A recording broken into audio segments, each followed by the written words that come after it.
Chicken neck শুনতে খাবারের নাম মনে হলেও এটা ভারতের সবচেয়ে ভয়ঙ্কর জায়গা। আপনারা জানলে অবাক হবেন, একটা দেশের ভবিষ্যৎ দাঁড়িয়ে আছে মাত্র 22 কিলোমিটার জায়গার উপর। এই একটা সরু রাস্তা বন্ধ হয়ে গেলে ভারতের মানচিত্র 1 সেকেন্ডেই বদলে যেতে পারে। একদিকে বাংলাদেশ, আরেকদিকে নেপাল, মাঝখানে সংকীর্ণ এক অঞ্চল, তার নাম শিলিগুড়ি করিডোর।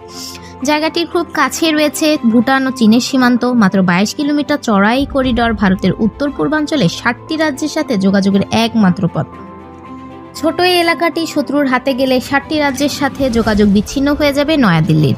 তাই এই করিডোরটি কৌশলগত ও ভূরাজনৈতিকভাবে অত্যন্ত গুরুত্বপূর্ণ। আকৃতিগতভাবে এটি পরিচয় পেয়েছে চিকেন নেক বা মুরগির গলা হিসেবে। যুদ্ধ বা সংকটের সময় এই করিডোর যদি ব্লক হয়ে যায় তাহলে উত্তর পূর্ব ভারত কার্যত বিচ্ছিন্ন হয়ে যাবে মূল ভূখণ্ড থেকে।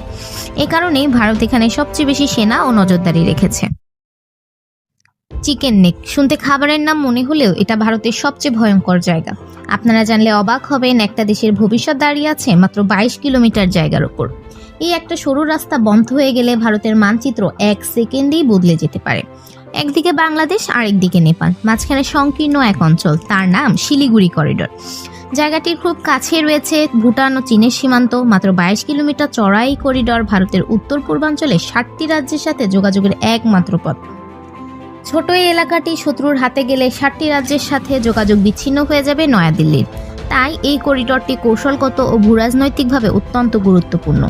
আকৃতিগতভাবে এটি পরিচয় পেয়েছে চিকেন নেক বা মুরগির গলা হিসেবে। যুদ্ধ বা সংকটের সময় এই করিডোর যদি ব্লক হয়ে যায় তাহলে উত্তর পূর্ব ভারত কার্যত বিচ্ছিন্ন হয়ে যাবে মূল ভূখণ্ড থেকে। এ কারণেই ভারত এখানে সবচেয়ে বেশি সেনা ও নজরদারি রেখেছে।